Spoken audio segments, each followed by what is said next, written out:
Hello YouTube, this is Morgan, Airspeed Prime here at my next Naruto Shippuden episode review. This one's going to be for episode 479, Naruto Uzumaki. Link to watch the episode if you haven't seen it yet is in the description, but let's get into the review. Overall, I suppose this current, with no time skips, kind of end of the manga, basically, I thought it was a really good episode. They expanded on the content that is in the manga. I thought really nicely with regards to logical scenes that made sense. That gave you a better sense of what was happening in the initial aftermath of the Infinite Tsukiyomi being kind of taken away, and the aftermath of the Naruto Sasuke fight. It was definitely some much needed kind of just clarity on what's going on. Then, with regards to the canon content, I thought they really did nail the key scenes they needed to. Sakura and Kakashi arriving to where Naruto and Sasuke were injured, and especially the moment where Sakura goes down, heals them. That was so well done, and in many ways, kind of like Sakura was the kind of star of this episode, because that initial scene of her coming down and the kind of dynamic between the three members, Kakashi looking on and kind of like the team's back, he's back, and after she initially kind of stops the blood from their arms, Naruto starts laughing, kind of Sasuke's grinning, Sakura's talking to the two of them. It was such a nice moment just to kind of have the three of them talking, not in this crazy sort of situation where one of them is going to kill each other or anything like that. So that was really, really well done. And then the other key Sakura scene was the one, obviously, towards the end of the episode when he's about to leave on his kind of journey of atonement to make amends for what he's done and kind of see the world in a new way. And you get the moment, Sakura asking, "Can I go with you this time?" She's blushing. She knows that she can talk more openly with Sasuke about this sort of stuff. And asks, kind of expecting to be allowed to go this time, but he's like, "No, my sins are my own, they've got nothing to do with you," which is really upset. But he comes over, poke on the forehead, "Maybe next time. Thank you, maybe next time." And it's just this big moment that, knowing how important that head poke is to, Sasuke, Itachi did it, and him doing that to her is a very meaningful thing. And especially with Naruto Gaiden and what they did with it there, with Sakura then using it with Sarada, it's a very kind of important kind of symbolic thing for those kind of relationships. So, in essence, it's kind of this kind of idea that finger poke is like more important than a kiss, is kind of what Gaiden kind of gets across. And this as being like the first time he's done it to Sakura, it's a big moment. She kind of blushes, she's kind of like speechless after this as he kind of walks off. And you get one of the other really good scenes of Naruto kind of there by a tree, hands Sasuke back his headband. He's kept it all this time. He still has Sasuke's headband from the part 1 fight with the scar through it, that Naruto did because he aimed to touch the headband, which Sasuke said he couldn't do in part 1, but he did. Obviously during the final blow, their initial fight, Naruto chose not to go for like a killing blow or even a kind of any sort of a really bad injury blow. He just went for the headband. So that was really nice in that they didn't really say a lot to each other. It was just, giving this back to you, and you get some inner monologue from Sasuke as you just kind of further get into his mind about kind of, him reflecting on what's just happened. We got the super emotional stuff last episode. Here it's just like he's had a few weeks, maybe a few months, to just kind of think about things, being in prison, and he realizes what he needs to do, and that he's kind of going to come back and he's going to have these friends there for him, and just, Naruto, he sacrificed his arm for me, but he's kept this thing this whole time. And even more so than the fight that they went through, him seeing like Naruto's memories and how much Naruto went through for him, just that kind of that headband as like a symbol of how much Naruto cared about their friendship is really what kind of makes Sasuke kind of want to go out and kind of make amends for what he's done. So there's just they were the kind of key main scenes. And then some of the other stuff was obviously that we actually got to see Kakashi as sixth Hokage, Tsunade immediately kind of transferring stuff over, in that obviously they really quickly brush past the fact that a good few weeks, maybe months have passed. Obviously Sakura's hair is longer in the scenes towards the end of the episode compared to the start. They have Kakashi's stone monument up, and he is kind of in place now as the sixth Hokage. And you kind of get the whole idea of like Tsunade doing the research with Hashirama's cells to build Sasuke and Naruto new arms. As like you have all these visitors coming out back and forth. So they established pretty nicely that a couple of weeks, months have passed. But yeah, like I was kind of impressed that they just did that, and then obviously Naruto kind of having to do all the stuff with his arm and just in general recovering and meeting all these people, is only becomes aware that Kakashi's the sixth Hokage towards the end. You have Shikamaru kind of ask Kakashi to become his like personal assistant, so he can kind of prepare himself to be the assistant that Naruto is going to need, and just all this nice, really nice setup. And then I think especially the scene where they kind of call Naruto in and they're like, as the sixth Hokage, I make you, Naruto Uzumaki, a Jonin of the Hidden Leaf Village.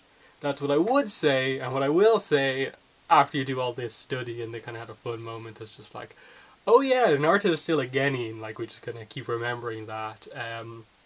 But it's always been a thing within the fandom that everyone's just like assumed that the way it went was just that Naruto went straight from Genin to Hokage, but I don't think we've ever had complete confirmation that that was the case. Like, even in Naruto the last movie, I don't think we ever get clarification about like what Naruto's rank is in that movie.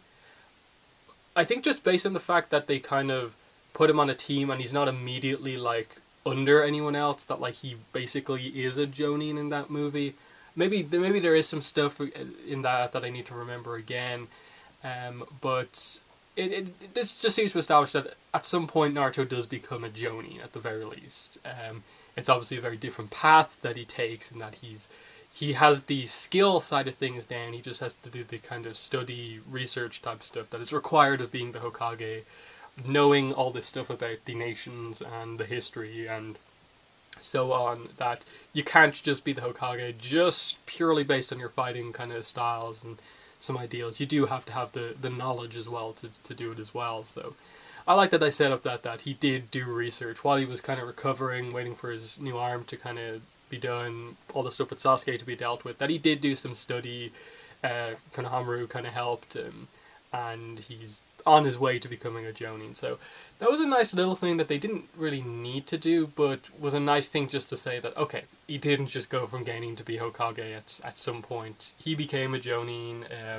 The only thing he seemed to skip over was Chunin, but even then they just seem to establish that maybe he can jump immediately from one to the other, but either way, it's just a nice thing to do. As for the rest of the episode, you get some nice scenes. Gaara comes to visit. Naruto says, you saved me again. The handshake again, really important moment. You have like Killer Bee with a nice moment. The Raikage thanks him. And especially the scenes leading up to that, where you have the whole barricade around the entrance to the Hidden Leaf Village, and everyone wants to see Naruto. You have all these characters. I think even Guren from that filler arc was there, which was interesting, as a kind of cameo appearance. They all want to get in to see Naruto, but they're keeping everyone back because it's just going to be so busy. If they just let everyone in, it's going to be pandemonium when Naruto's already dealing with a lot. So that was just fun because it really felt like the end of the kind of pain arc where Naruto returns to the village as like a hero, but now he's like a hero to the entire world. Everyone wants to see him and kind of respects him. So that was a kind of really fitting moment to just, wow, he is now famous within the world. That kind of explains a lot of like the early stages of why he's treated the way he is at the start of Naruto, the last movie, where all the girls in the village are just like obsessed with him and stuff like that. So that was very nice to see. You get little cut-ins of scenes like we see the funeral of Ino and Shikamaru's fathers who were killed kind of earlier on in the war arc. Neji's funeral as well. That was a kind of sad scene. Hinata crying, Naruto beside him. and those you see Hanabi as well in the background. Those were kind of nice things. They kind of brushed past them quite quickly, and they were kind of doing some Sasuke inner dialogue again while that was going on. But other than that, what else is there to talk about? Just I suppose just in general, it was a really good episode. You know, like it's one of those ones where is it like the final episode in terms of canon? Like the only stuff they haven't really covered now is the chapter 700 stuff, which is all time skip stuff. And in that sense, this episode is a really good ending of the kind of present day story arc for Sasuke. I think him going off, like leaving the kind of relationship with Sakura open when he returns and comes back, that was really nicely done. But the last moment of Naruto within this episode, you can sort of tell that there's still more to come with him, that you can't really end the manga canon content of the show without having that moment where we flash forward and we see him as the 7th Hokage. Now, obviously, I think the Boruto DVD extras have the day Naruto became Hokage little feature, but just that moment of, like, the incident, we see Boruto kind of acting like Naruto, flashback to the first kind of episode. We need that scene to really kind of properly bring everything full circle. With Naruto as the 7th Hokage, see his face up on the stone monuments. That's what's needed. That's definitely the way I'd kind of say about this episode. It's weird that we're going into obviously filler episodes for the next while. I don't know how long it's going to be, and we have no idea when the extra, the time skip stuff is going to be done, if we're going to get Boruto stuff, if we're going to eventually get filler arcs that cover time periods that we don't know about. They are adapting some of the novels, which is cool. They're not adapting all of them as far as I'm aware, which they probably should do. But I'm kind of wondering, like, are we going to get filler arcs of just, like, what happens immediately after this? What happens after the last movie? What happens just before the last movie? They've got a lot of things to do with where, like, there's no way they're going to run out of stuff to do episodes on. It's just when you see the preview for the next episode and it's like, let's go back to when Naruto and Hinata were, like, really young and do more setup about why they're kind of so close and going to form a relationship in the future. I just really don't know what the next episode is going to be about. They seem to be very much like half of episodes focused on one character. Like, we're going to have this scene with Sarutobi and Naruto. We're going to have Neji and Hinata. But where's the connection with, like, Naruto and Hinata there? Are they going to end it with, like, a flash forward for their relationship and see it coming together? I think the episode following that's going to, like, Sasuke Sakura is what it's called. Are we going to get the same there? And so on. Like, I'm just kind of a little worried about the next couple of episodes. It looks like it's kind of new content in the sense of, like, it is a talk between Naruto and Sarutobi we've perhaps never seen before. It's probably a different scene we've never seen with Neji and Hinata before. And it'll probably have a different angle on it as well. But is it what we need right now? I think people would have been happy to just have a bunch of filler episodes of, like, okay, Sasuke is away. What happens immediately after this? Let's show Naruto gets his new arm kind of in place and is studying to be a Jonin, and he's maybe start to be sent out in these other missions. We're dealing with the aftermath of the war, and the very initial aftermath of the war. We're starting to see some of the characters' relationships form and stuff like that. The problem with that, though, is that I think they've already established that of the main cast who do get, like, married and have children, Naruto and Hinata are the first to get married, and it's, like, fairly shortly after the last movie.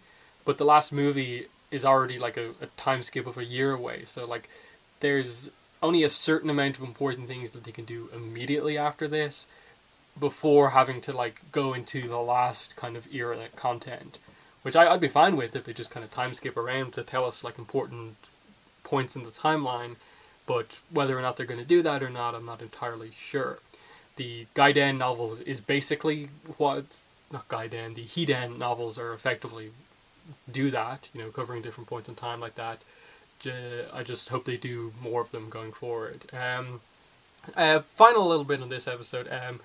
We did get a scene with Lee, Tenten, and Guy in the hospital room. We got a little kind of no dialogue moment, just kind of confirming that, okay, like, he's guy's legs are kind of beyond complete recovery, but he still has kind of confidence, the power of youth, that he can still be useful going forward.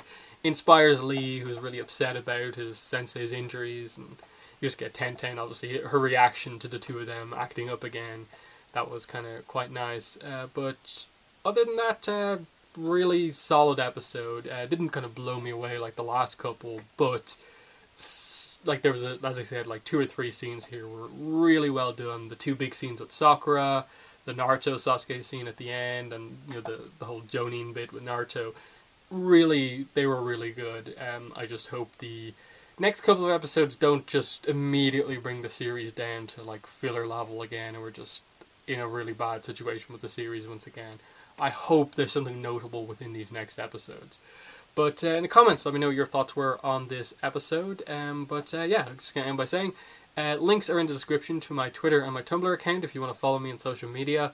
If you want to support my channel so I can make more videos, better videos, links to my Patreon page and also my PayPal donation link are in the description as well. But that's been the video. Thanks for watching, and bye.